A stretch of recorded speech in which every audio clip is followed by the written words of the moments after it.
My name is James Williams Jr., and this is Kung Fu Havoc number 2.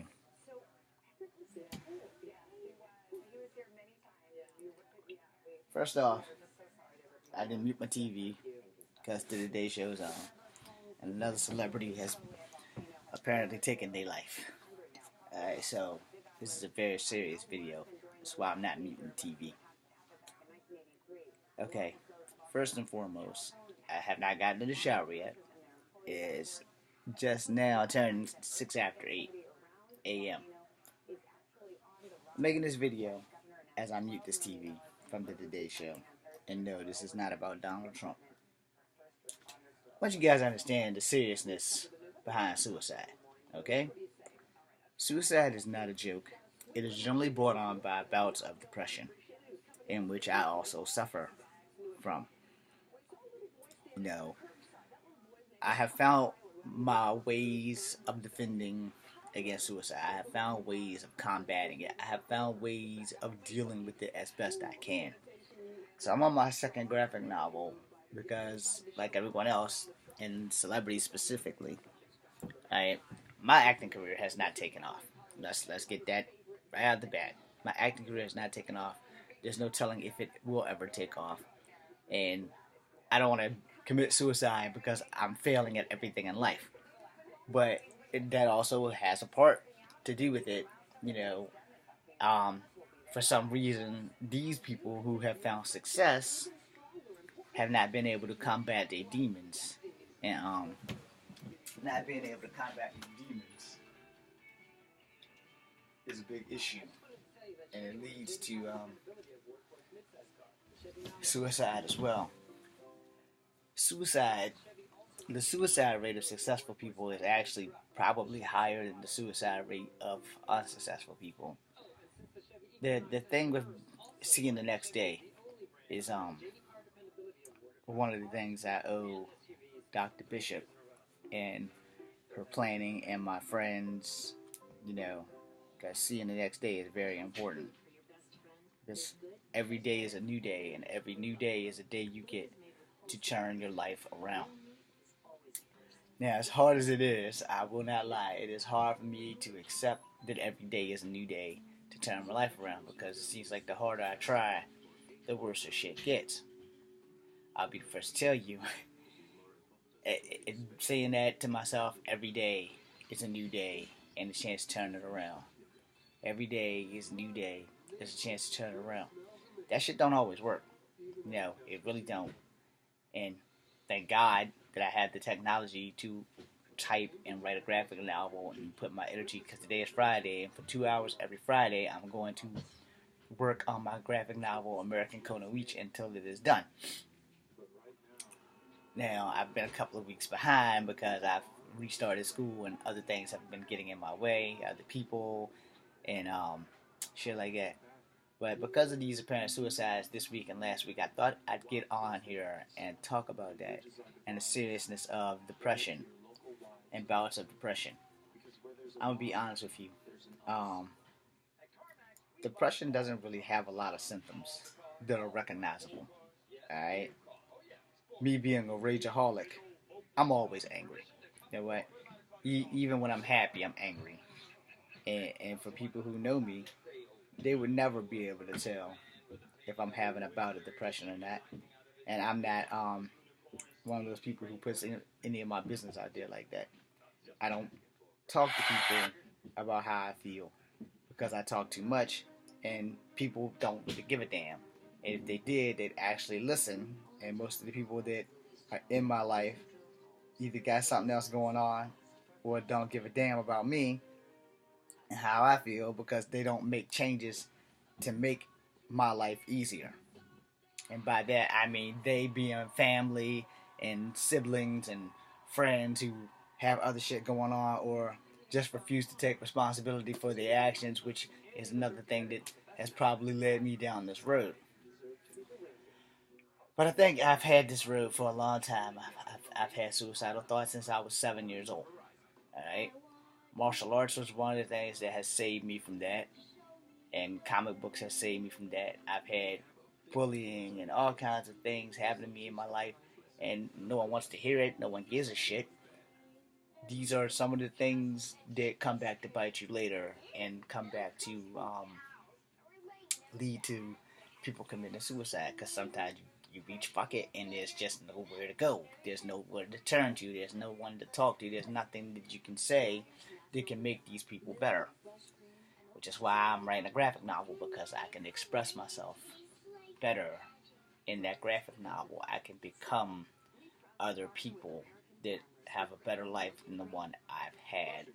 Yeah, my farmer tan's really showing up on this thing, right? Anyway, you know, the the whole thing is that, when it comes down to these suicides, man, no one knows what triggers it, and they're not talking. Once you're dead, it's pretty much, unless a medium comes through, it's hard to tell someone why they would kill themselves. I don't have any children, alright? So let's get that out right quick. No.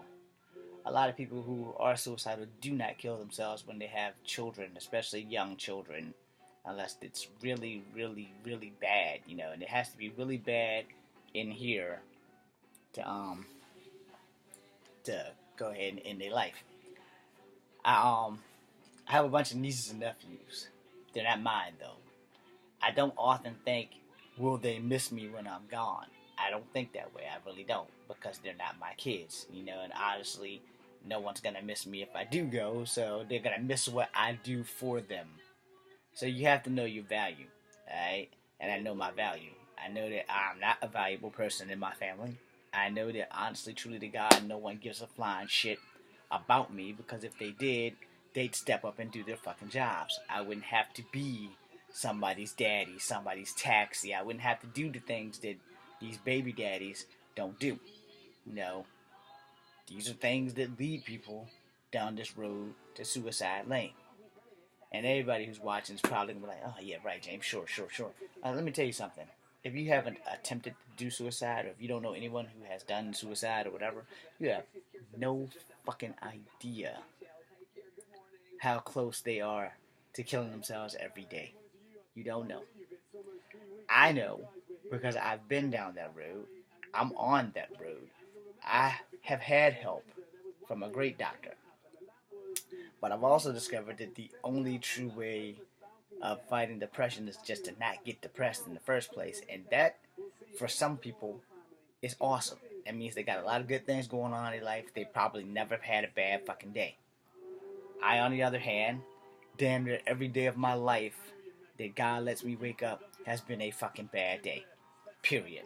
Like I said, I'm gonna give you guys the whole 1,000. I have no need to lie to y'all. My career's not taking off. This ain't gonna help it. It ain't gonna hurt it. But at least you'll know where I stand. And, when I went to the army and I got help from Dr. Bishop, she gave me a plan and it's been working. That's why I'm still here. So thank you again, Dr. Bishop. It's been working. It's been great. It's been one of them things, what she didn't teach me that I had to teach myself, and what I had to learn was that, there really is no cure to depression other than to not get depressed. Depression does not have a cure. So don't let anybody tell you that it does. Medicines and shit help some people. I'm against medicine. I'm not taking any drugs. I'm not smoking any weed. I'm not doing any of that shit. And there's two reasons for that. One, I've never done drugs a day in my life that wasn't prescribed by a doctor. And even the ones prescribed by a doctor, I kind of really am against. I got drunk once and I tried to kill my best friends. So I no longer drink. As a martial artist, it is probably not the best idea to go off and start drinking. And drinking it doesn't solve your problems. Drugs don't solve your problems. They give you a temporary fix, but they're not much on they're not much on they're not much on they're not much on the recoil of when you come off your high, or when you come off your alcoholic buzz or drunk. It still hasn't changed anything. It just relieves your stress for that little bit of time, and then you still have to come back to reality eventually. So I don't do any of that. I will say I drink and get a buzz, and then I go to bed. Probably the best sleep I ever get, when I actually get sleep. Now, when it comes down, then I mute this damn TV. Okay, I didn't mute the TV. You guys are gonna hear all that. You know, when it comes down to it, the thing with fighting the urge to kill yourself is an everyday struggle. There's no bullshit behind this video. It is the truth. This is not scripted. In case you want to know what this paper was, this is my graphic novel. That's chapter 2. I'm a few pages behind. And, it's an everyday struggle to keep negative thoughts about yourself out of your head. It's an everyday struggle. And the fact that some people make it into their 40s without killing themselves is awesome. I don't have any children. I'm surprised I'm still here. And I'm still here mostly due to Dr. Bishop and her plan. And I thank her for that. Again, thank you, Dr. Bishop. That's like the third or fourth time I've said that. You might hear it a couple of more times before this video is over. I have watched these celebrities pass, between that and the Me Too movement and all kinds of other stuff. It's been a trying thing. But I wanted to make this video because of just now watching the celebrity chef who killed him. I have no idea who he is. I don't watch cooking shows because I'm never really hungry, and I don't really need that. If I'm not gonna eat, there's no need of me watching shit. But I will say this, because there are people. Michael Phelps did a suicide commercial for those who aren't aware. He said he had suicide issues and he got help and he's fine. I got help. I'm not gonna say I'm fine, but I'm not so bad off as I was before. And I think I went to see Dr. Bishop 3 times a month. I can't remember. I know I've seen her a lot. And I thank her again, so thank you, Dr. Bishop. But, I discovered when I started writing my first graphic novel, when I started playing the Mass Effect trilogy, I found ways to keep me alive, and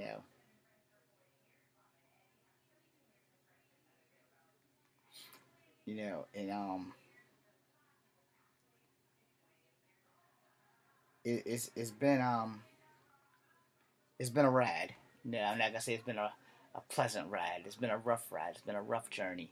And I want to put that out here because you're not going to find about me being dead by suicide. That's for damn sure. If I can help it. I'm not going to lie about it. If I can help it. Because my career, is non-existent. Alright, so we can laugh about that. I laugh about it, and then I cry about it, and then I laugh about it, and then I cry about it. And I do this shit in silent, And I'm sitting there, I'm like, these guys that have made it, man, y'all made it. Why are y'all all killing yourselves? A few years back, a lot of years back, Brooke Shields had a show, something Closet, and an actor, he was doing pretty well. I mean, it's like one of his first major roles or whatever, and he was doing really, really good, and he committed suicide, like, before the second season of the show or whatever, so the show didn't go on without him. I don't remember that. I think it was like Veronica's Closet. I don't know, somebody's fucking closet. But that actor committed suicide. And a lot of successful people commit suicide, and we don't know why because they're successful. I'm not successful. If anybody should be committing suicide, it's definitely me. But like I said, Miss Bishop gave me quite a few plans and stepping stones. And one of her plans was to tell myself every day that today is another day that I can turn it around. A new day, a new start. I can't remember her exact words, but it was on that level of today is a new day, and every day that is a new day is a new chance for you to turn it around. Now, I'm not saying this to get more views. That's not what I'm making this video. I'm saying this because, to understand a person, you have to understand their journey. To understand why people commit suicide, you have to really get to know someone. And most people, we don't take the time to get to know that. We have friends, and we don't know what's going on inside their synaptics. Alright? Friends who have children and love their children tend to stay alive long enough for their children to be old enough to take care of themselves before they go and do something stupid. I don't have children, so I don't really have that as a means of staying alive. Like I said, I have nieces and nephews, And even if they love me, and even if they don't love me, the only thing I can say is they're not gonna miss me when I'm gone. They may miss a presence, but most of the younger ones, this like babies that I change diapers, they're not gonna remember me. So they're not really gonna miss me if I was to end my life today or tomorrow. That's not gonna happen, by the way. But at that same time, like, look, I just started class, so I kind of want to see it through. You know, I do have a never give up, never say die spirit, but even a never give up and never say die spirit eventually fades because we're all leaving this world. How we go out and when we go out is important. I don't want to die nobody. And I don't want to die some black stereotype or some colored person stereotype. I don't want to go like that. I don't want to commit suicide, but the thoughts are always there. And for people who don't know, people who have committed suicide or have been down that road or have so much loss in their life where they just can't take anymore, then you will never know what's going on in that person's head. I want to end the video now because I don't want to get emotional and start crying and shit. Yeah, I said it. I don't want to get emotional and start crying and shit. And I don't really want to think about any more suicide today because I have enough problems. And I'd like to fix my car because my dad died so that I could have this other car running. And that eased me up a lot too. When my dad's birthday comes along and his death day comes along, and there's no place I'd rather be than by his side, but he's dead. So, that does not help me because I've had bouts of suicide and depression, and I miss my father. I miss my father more than anyone in this world will ever be able to explain. And I miss my second father, but not as much as I miss the father that raised me. Now, my second father is a man who took me under his wing named James Shiflett, who gave me a home when no one else would, put a roof over my head, treated me as if I was his actual child. And he never had children. I'm the closest thing to a child he has. And to Aunt Peggy and them, how y'all doing? I'm sorry, I'm going to call you, I swear. I just haven't had the time to make the time. And I need to set my calendar. I need to find a Sunday to call her every Sunday. That's what I need to do. I don't have that plan yet, but that is a plan. I know she doesn't watch YouTube, but if she does, I'm going to do everything I can to do that. No. But yeah, when you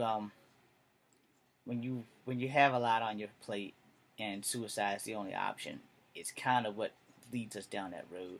When your life has gone to hell in a handbasket from day one, when people make you just wish you were dead, high school bullies, all kinds of stuff. There have been times where I've been bullied so bad in high school because my mom would not let me use kung fu on them to kick the fucking shit out of their asses, and they know who they are. They won't fuck with me now because a person who has nothing to lose don't give a damn, and I don't have nothing to lose. No, I'm not a successful actor. I'm not as successful at anything I've set out to do. So this shot at college is like my last fucking shot, and I'm gonna be honest with you, it ain't nowhere near what I want to do. But dreams don't always come true, and you have to live in reality, and you have to work. I wanted to be famous. I wanted to make kung fu movies. I got fucked up in the army. I got a hip replacement, and doctor said that I will probably never do kung fu again. This is also another part of my depression. I've also explained that to Dr. Bishop, man. I haven't been able to train since I got out of the army.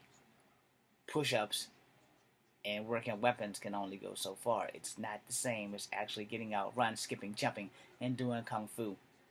And I'm not allowed to do that for the moment. It's kind of a double-edged sword, I can walk. I'm grateful for that. But at the same time, I want to do more. I want to be able to run. But I'm scared that I can't because they said that I shouldn't even attempt any of that shit. But it's been 3 years, man, and I can't do what I love more than life itself. I've always loved kung fu. It has never let me down. Not like people. And I know you all are thinking objects and skills, you revere them as gods. I said, no, I don't revere them as gods. I revere them as things that have saved my life on more than one occasion. You must find a way to deal with your issues. You must find a way to survive. Kung Fu was my way of surviving.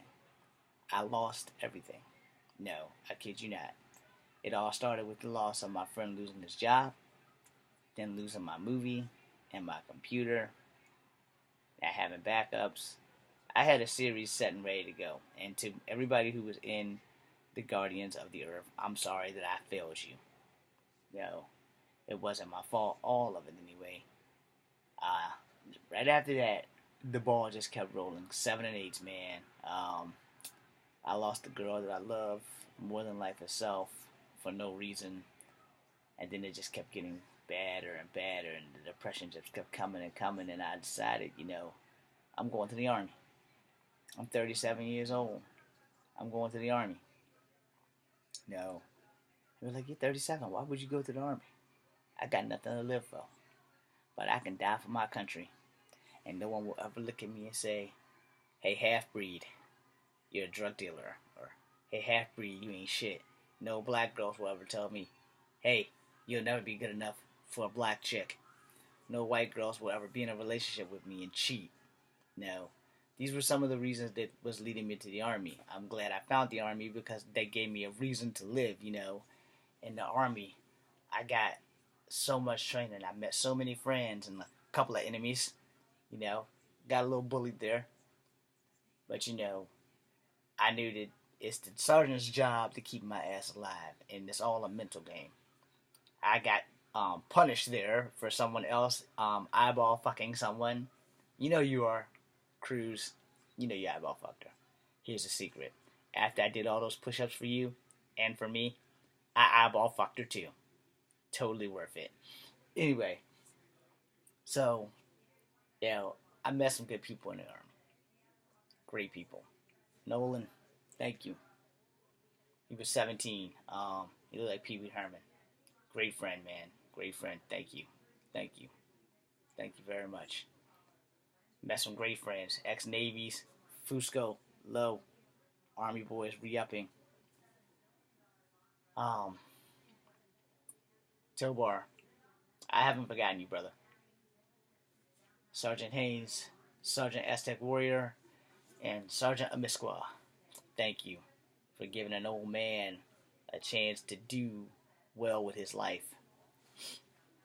Sorry that I failed y'all. And to my fallen Drill Sergeant Decker, thank you. To Sergeant Stoner, thank you. I'd like to thank everybody that has had some positive influence in my life to keep me from killing myself. But I want to say, because of all the celebrity deaths in the last 2 weeks, I wanted to make this video. I wanted to thank a few people just in case I fall back into another bout of depression, which is why I'm writing the shit out of my graphic novel today after I go get my car checked on.